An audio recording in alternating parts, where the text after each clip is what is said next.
So we talked about numbers last time we were in here, talked about rounding them and all that. Now we need to talk about scientific notation. Brush up those skills if you... Now remember that actually you can get extra points. There is I think it's maybe all about scientific notation. I'll have to double check, but there are those extra credit things. You can knock them out in Connect and get extra points. Okay. So basically, up here at top, it says small numbers, we're going to move the decimal to the right. Large numbers, we're going to move the decimal to the left. Now, if you are left-right challenged like I am, I get my left and right mixed up all the time. I have to see it. So in other words, we have this very small number here, the 0.00000012, and we want to pack it up in scientific notation. We're going to move the decimal so we get a number between 1 and 10, which is this right here. We're going to move it between 1 and 2. And the number of places we're going to move it is 7. You can kind of see why that's 7. So that means that it's called a coefficient. That's that first number. Actually, we use coefficient 2 different ways. Chemistry, we're going to talk about coefficients in another way. But this is called the coefficient, and this is called the exponent part. So our coefficient was the number between 1 and 10, which is 1.2, and the number of places we had to move it over to get our 1.2 is 7. So we're going to rate our exponent, our power of 10 is going to be 7, but it's going to be negative 7 because it was a small number. We moved it from the left to the right. And large numbers look like this. We'll have 2, 3, 0, 0, 0, 0, 0, 0, 0, 0. So here's the decimal here. We're going to move it from the right back to the left again. It looks like 9 places is what we need to move it to get 2.3. So again, there's my coefficient, 2.3. The number of places I needed to move to get my 2.3 was 9. So my power of 10 is going to be 9, but it's a positive 9.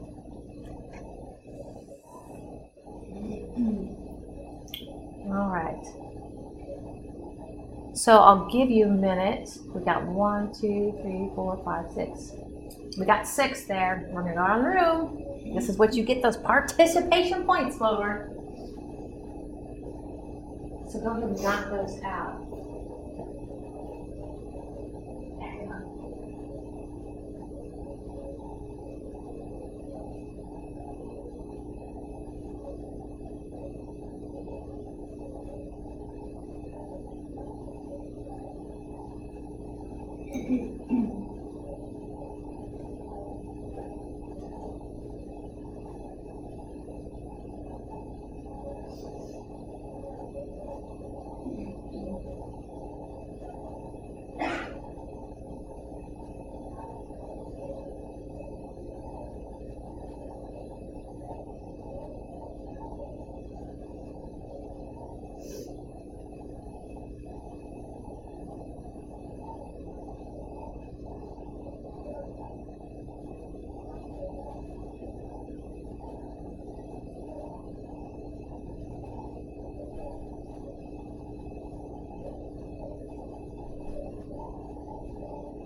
Sorry, guys. Okay, so Taylor, what did you get for this one? 1.1 times 10 to the 4. That's what I got. 1.1 times 10 to the 4. Autumn. I got 2.1 times 10 to the negative 4. I did too. Natalie. 10.21 times 10 to the negative 3. Close. But I think you did it right. It's not 10, so because I got 1.0. If you go 10, then it's not. It's greater than 10. It has to be less than 10. So 1.021 times, because I heard you say times 10 to the negative third. Okay, build it. 73 times 10 to the third. That's what I got. Oh man, I don't think we can do the next one. The next one's not packing up, it's unpacking, but it would look like this. And I have 22 zeros and then the 6 is the 23rd. Uh-huh.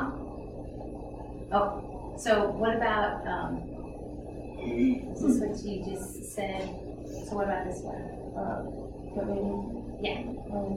6.022 times 10.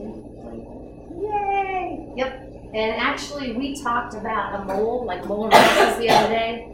Like if you want to know the molar mass of carbon, you can look at carbon and we see that 12.01 or 12.011 is its grams per 1 mole. And by the way, this is 1 mole. I think I mentioned the other day. That's 1 mole.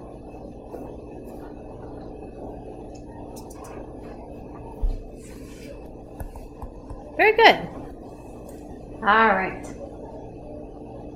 Oh, more. So that's the following numbers in scientific notation. Oh, this is the your turn. This is the official your turn.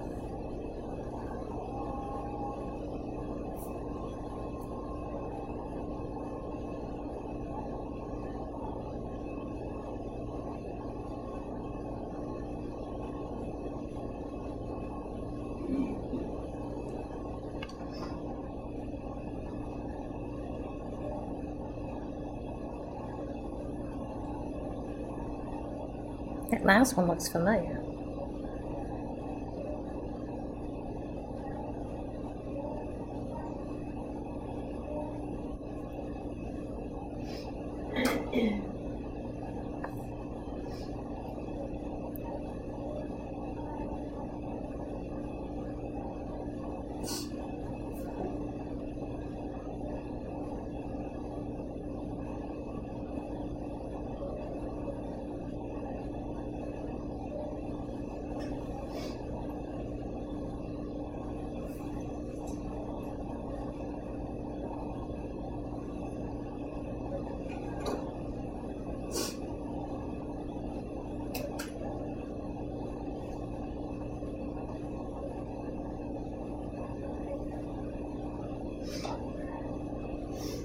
Okay, Autumn.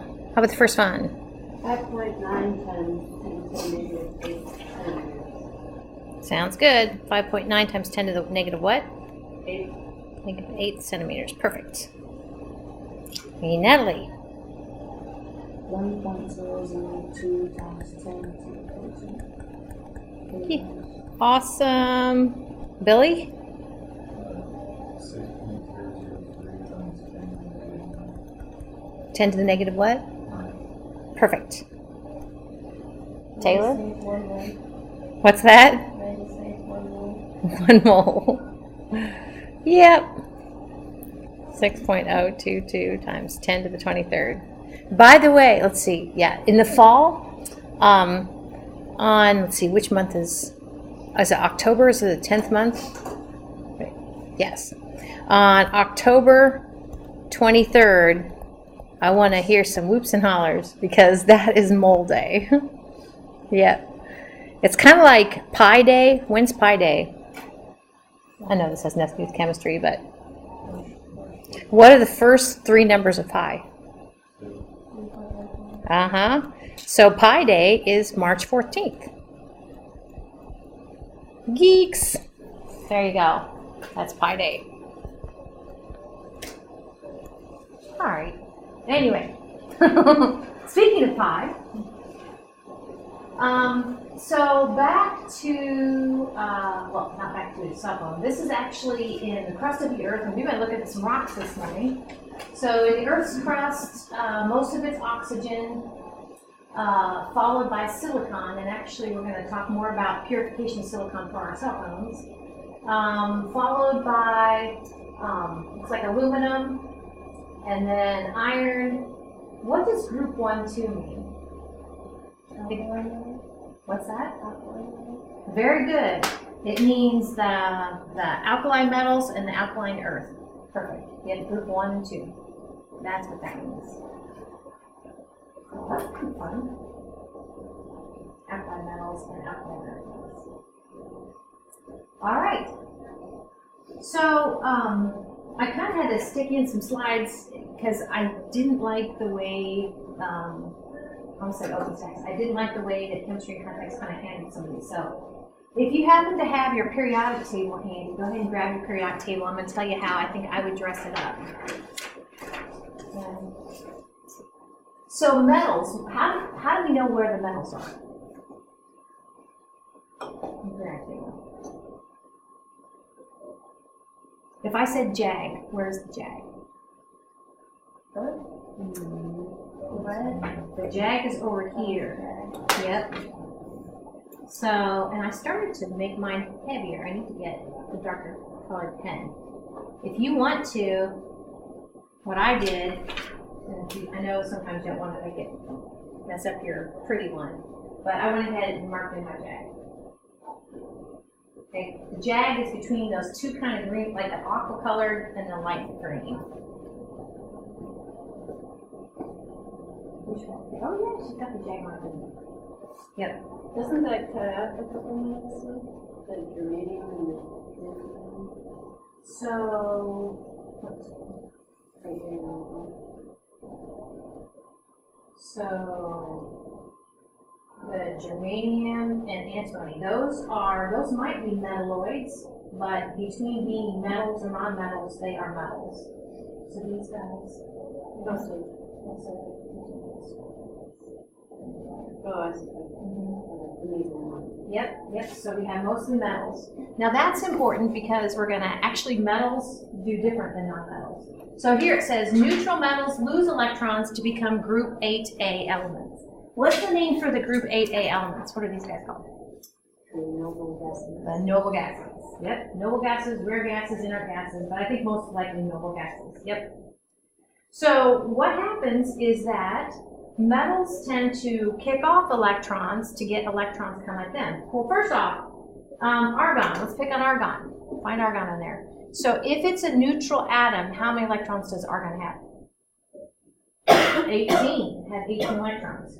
So let's pick on something that's in the period behind argon. Let's say your potassium. Let's say your K. How many electrons do you need to kick off to get like argon?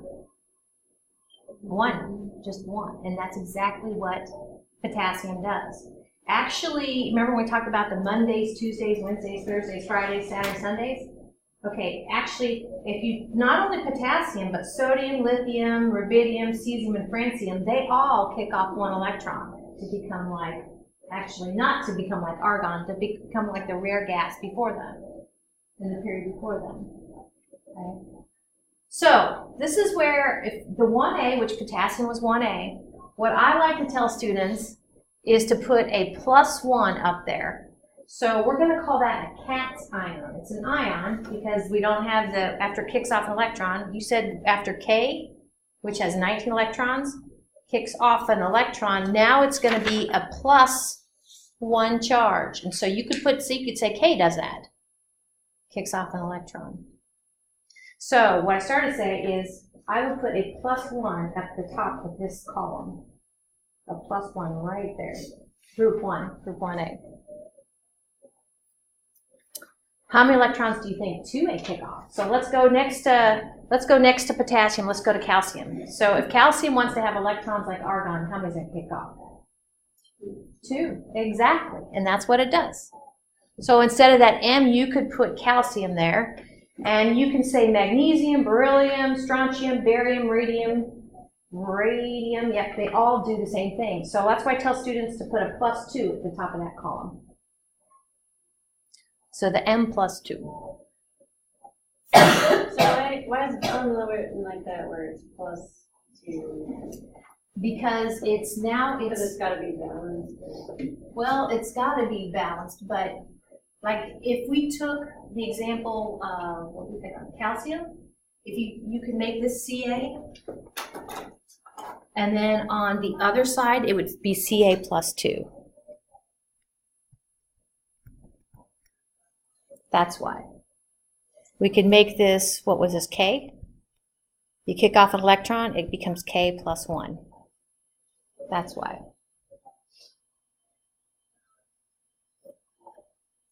Why would it be +1 if it's doing Good question. Is that kind of what you were saying, Everything too? is like the opposite way. It is opposite day.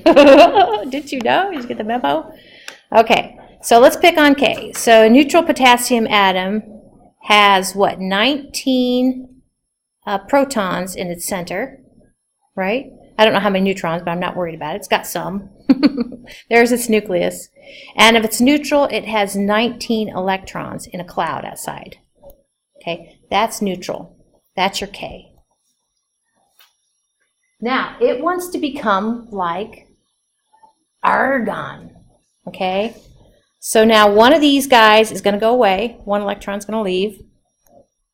And now its nucleus still has, I'm going to make it smaller because I'm running out of room. It still has 19 protons, but now in the cloud outside, it doesn't have 19, it has 18 electrons. So now here's the deal. They each count, I know it's kind of hard to see, but that's my, this is my, I can't even read that. That's supposed to be 19. Here's my 19 protons. 19, still can't read it. 19 protons. So we have 19 protons and 18 electrons, and they each carry just a 1 charge. So that's where you have the pluses are more than the minuses, and by 1. And that's what gives it a +1 charge. You're not buying it? It's true! It's true! Oh, skip. So what's argon? Argon is 18. Okay. Yep. It wanted to be like argon because argon is nice and stable. So pick one off, and then in doing so, now it has more pluses than it has minuses. How many? 1 extra plus. So, but that's, so that K, how would you write that formula like that? K, take K +1, and then do you do something with the electron? I would say 1 electron also on the product side. Plus 1. Why are you plusing? Because this is what you start with. start, and this is what you end with. So this one electron is this guy right here who left. Why does it say minus 2? We could do it, if it makes you feel better. We could do M, the neutral metal, minus 1 electron goes to form M plus 1. Like that? Does that make you feel better? First one that you drew, that's argon, right? Actually, this is potassium. This is K because it's got 19 protons. Argon has 18 protons. That's what I meant. Yeah, this is potassium. And it's going to argon. And it's going to electrons like argon, but it's got the heart of a potassium atom, okay, but the electrons of an argon atom. And so it's really a potassium something. It didn't morph into something else. So it's really a potassium something, but now it's running around with it's got its deficit 1 electron, which means it's a plus 1 charge. And so maybe Autumn, back to here. One of the things we know about math is you can, like if you add the same thing to both sides, assuming this is like an equal sign, it works. So what if I would add 1 electron, add 1 electron, of course this 1 electron, minus 1 electron, they cancel out. So you're back to the way we usually write it. I don't know if that helps, but. Okay. The charge of group AA, is that minus 1? The charge of group, they're 0, they're neutral. And the reason that like potassium wants to get like argon is because it's what we call a very, very awesome way to be with regard to electrons. It's very what we call stable. But it's got the heart of a potassium atom. And so it's still called a potassium something. It's just a potassium with a plus 1 charge because it lost 1 electron. I'm going to erase this because it's kind of busy right there for now. I think I can do that. So where is 3A? Take your periodic tables. Somebody point to 3A for me. Over here? Yep. Right over here. Yep, these are 3A. But now, what's the first 3A metal? It's not boron.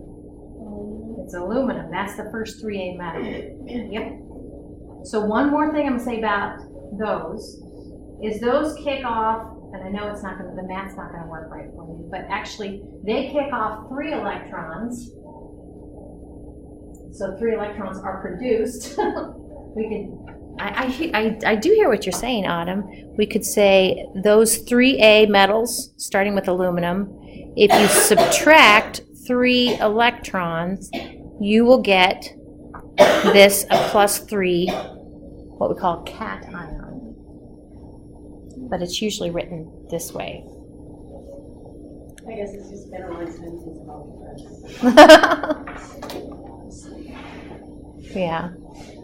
Now it is a little different because, as I'm explaining to you, and this is where going this approach kind of a little loose, fast and loose. We haven't talked about valence electrons, kind of the special electrons, and the fact that because the math doesn't work. Like if I look at gallium and I say gallium has 31 electrons, well, if it loses 3, it's going to have 28 electrons. And how does that match up with any rare gas? But they're valence electrons. Sorry, guys. You just have to.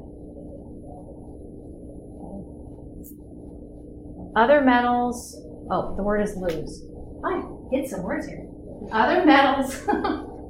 Other metals lose and kick off on the same thing. Other metals will lose. And when something loses an electron, 2 or 3 or 4 or whatever, they become positively charged.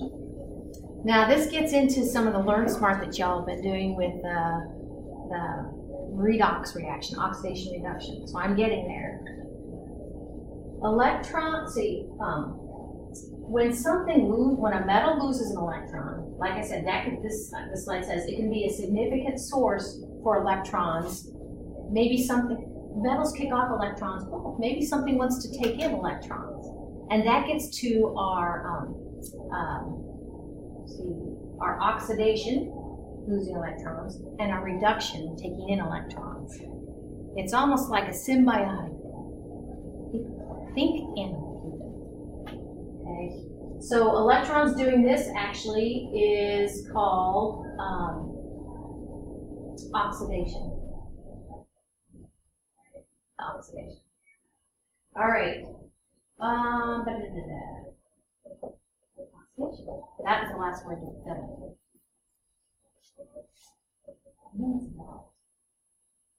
But it kind of starts with periodic table. Chunk up the periodic table. These metals are going to undergo oxidation. As they undergo oxidation, that's why I put the electrons kind of on the what's formed side. They're kicking off electrons that can be consumed during reduction. So like we were writing for the first, or 1A, we were like +1, so 2A would be +2. Right? 3A 3 plus would be 3. +3. What about 4s? And that's a question mark. Okay. So Autumn's bringing a good point. I don't think I finished that thought. So you guys put 1A here. Hopefully you put 2A above the alkaline earth metals, or sorry, +2. +1 here, +2 here. And then skip beginning with aluminum is +3. So would it be +or -4? I'm not even going to commit right now. I think we've got our stuff cut out for us. But sort of. Okay. Now, I'll emphasize the word nonmetals. So on the periodic table, if someone asks you, well, okay, metals, nonmetals, which has the most boxes? Metals or nonmetals? Metals, by far. There's definitely more metals than there are nonmetals. Because nonmetals is this little part on this jag, on the right of the jag. Okay. So, to me, this is easier. They pick up electrons. So let's find argon. Right to the left of argon is chlorine. So if chlorine, how many electrons does chlorine have? 17. If it wanted to be like argon, how many would it have to pick up? 1. If it picks up 1 electron, what charge will it be? It would be -1. Exactly.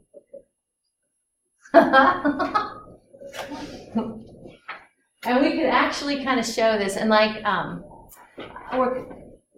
in chemistry, we'll be doing more of these. We like to write what's called kind of an equation. So we say, like I said, this is what you start with.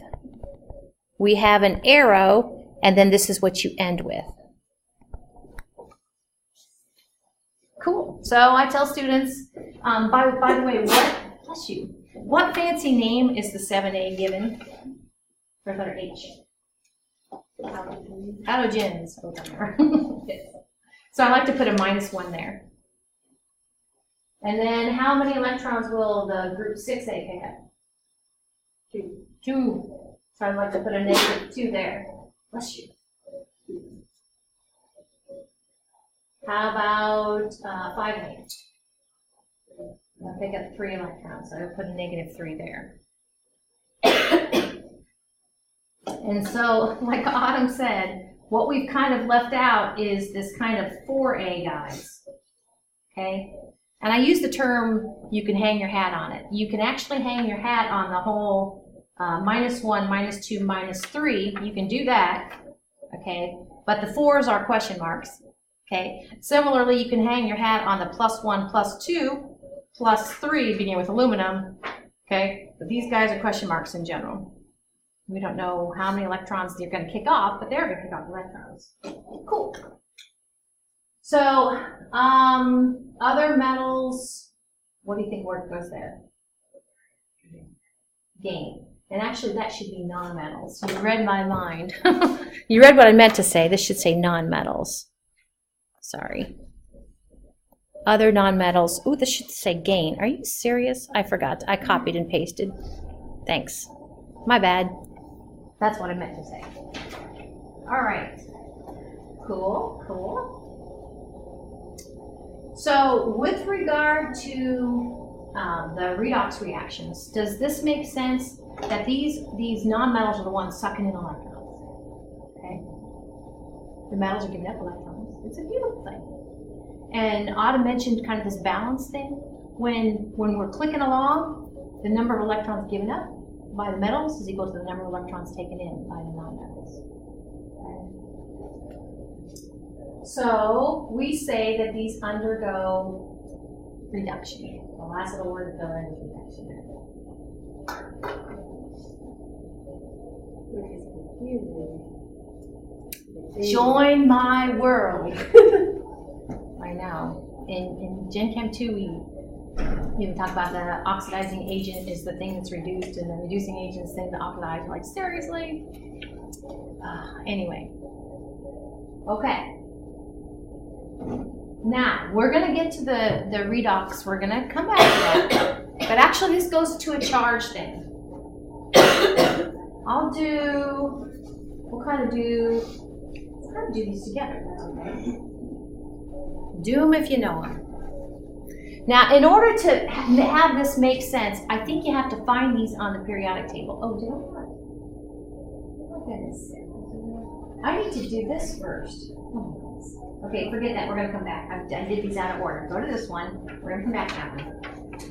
We're going to talk about this first, and then we'll come back.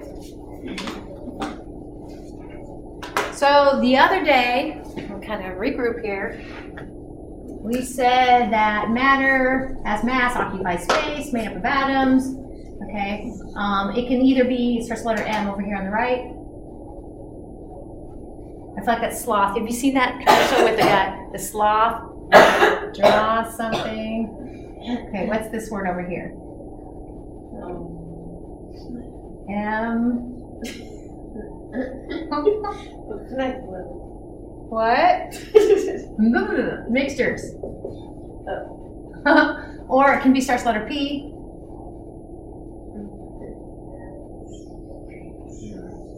What's that? Pure substance. Yep, that's what I was after. If it's a pure substance, it can be a what or a what?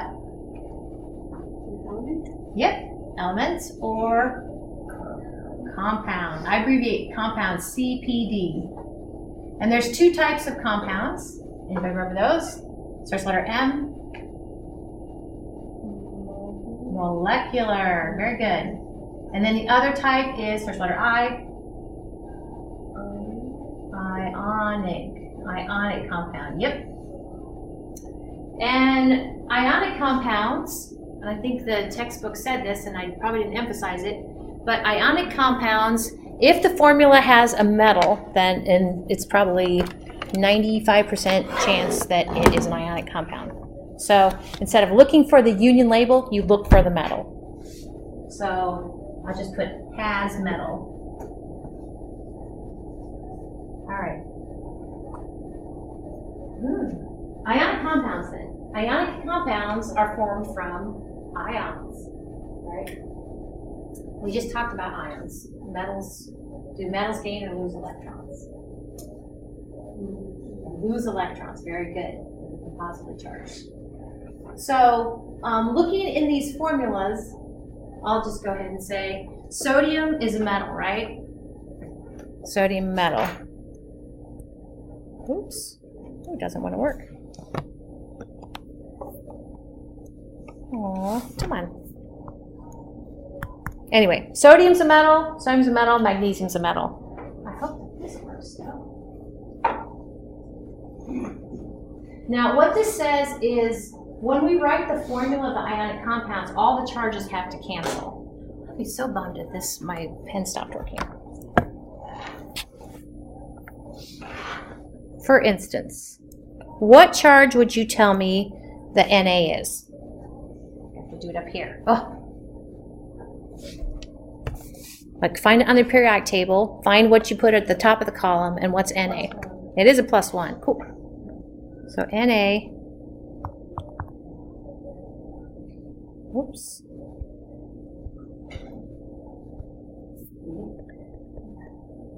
Direct. Well, that part works. Go away. All right. It's harder to do up here. So Na is a +1. What's Cl? It's a -1. So do you see where, when we write that, if you just have, we'll do it this way. If you have 1 + 1, plus 1 minus 1, what's that equal? 0. So when we talk about writing the formula of a compound is equal to neutral, that means that's 0. Let's pick on Na2O. Okay, so Na2O. Na, you told me, was a plus 1. What's O? Negative 2. So in this formula, I'm just going to double check. I have 2 plus 1s, and I have just 1 minus 2. What's that equal to? 0. That's what it makes it neutral. Let's pick on the last one. Mg3P2. All right, find magnesium on the periodic table. What is it? Yep, plus 2. How about phosphorus? Negative 3. So I'm going to check to see that these numbers, these subscripts, give me a neutral thing. So I'm going to take 3 magnesiums. They're each worth a plus 2, or a plus 2 charge. And I'm going to take 2 phosphoruses, and they're each worth a negative 3. 0? Mm-hmm. So when they talk about it making a neutral charge, that's what they're talking about.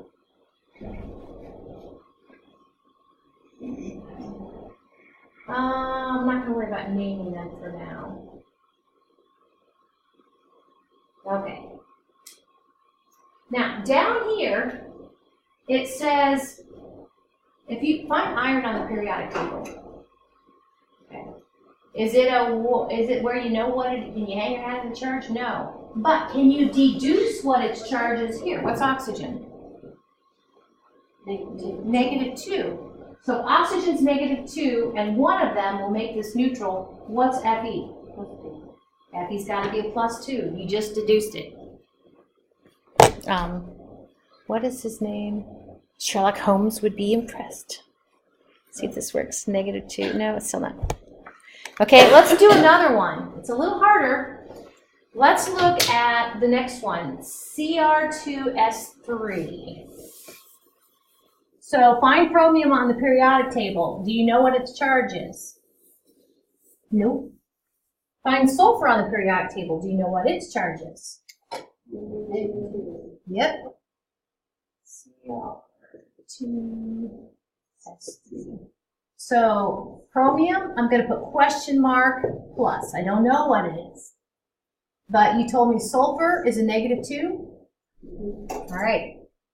I know, this gets a little complicated. But do you see where I have 2 chromiums? I've got 2 chromiums, and I don't know the charge, question mark plus, and I've got 3 sulfurs, and I know the charge is a minus 2. And I know that that's got to be equal to 0. What do you think? I'm liking plus 3. What do you think? You just deduced it. All right. So now with that in mind, let's see what we can do with these. So for each of these, so for the zinc, the ZNO, what's the charge of the zinc? You don't know, but you know the charge of the oxygen, so therefore you know the charge of the zinc. So kind of put a little thing up at the top there, what those charges would be. Or actually probably, I wish my pen worked. Probably what would be better is to rewrite it. To me, I do this, and then I write oxygen minus 2, and so the zinc must be what? Plus 2, exactly. So I kind of rewrite the atoms.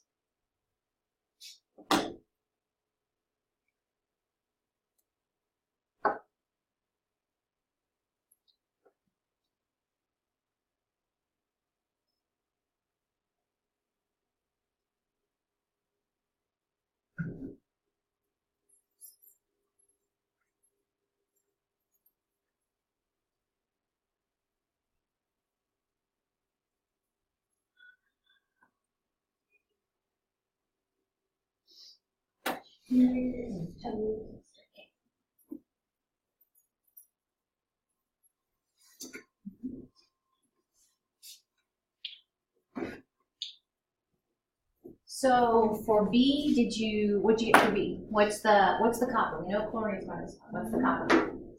I'm making +2 for copper. How about the next one? What's the calcium? +2. Sulfur is -2. Perfect.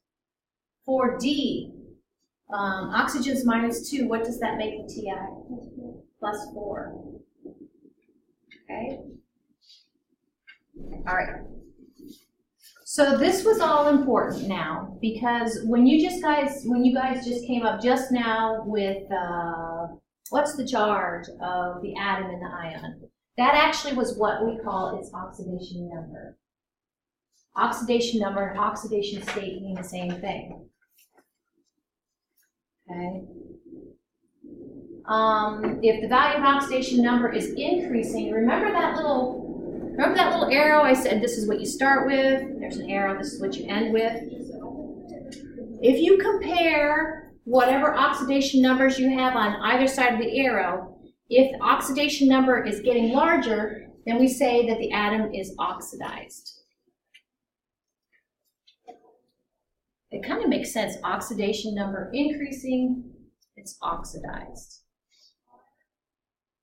What if the number is getting smaller? What do we call that? Reduced. Exactly. To me, in order to see this, to capture the idea of oxidation and reduction, you basically have to compare on either side, we call it a reaction arrow, on either side of the arrow. You have to compare before and after. If the number's bigger, it's been oxidized. If the number's small, it's been reduced.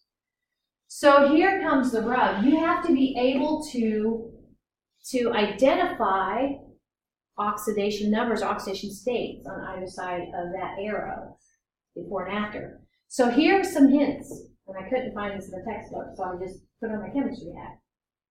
First off, and this is small font, but if your atom is not combined with any other atom, it's bird's egg. Anyway, it's 0. The oxidation state, oxidation number is 0. Examples of that would be like Cl2, 0. Na solid, 0. Okay, uncombined with anything else. If it is a cation or an anion, just like what y'all just did, then it's the charge of the cation and anion that is its oxidation number. That's kind of fun. Charge is its oxidation number. What else we got? Hydrogen, we do a lot with hydrogen. Hydrogen is +1, usually. We do a lot with oxygen. Oxygen's generally -2.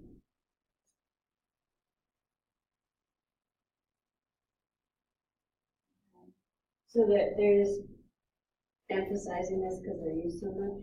Yep. And I think, this is another one. Like, how do I say this? If you're dealing with a molecular compound and the molecule has no charge, then all the oxidation numbers that you have within that molecule need to add up to be equal to 0. I think I had one more. This last one probably won't apply much to y'all, but if you have something that is charged, but there's more than one atom, a really popular one is there. What I3 with a -1 charge on each of those is worth a -1/3. And we ran out of time. We're going to pick up here on Monday, okay? But Well, I'm just gonna try. no, right? So anyway, I really think Monday there's a good chance that we kind of slog our way through this concept of redox reactions, and then it's kind of downhill again from there. We're going to dream chemistry a little bit. We'll finish up. I think we'll finish up chapter 1 on Monday. I think. So I am going to extend those chapter due dates, but like I said, I don't want to set you up for failure. I'm not extending anything else. Everything else is due on good. Good.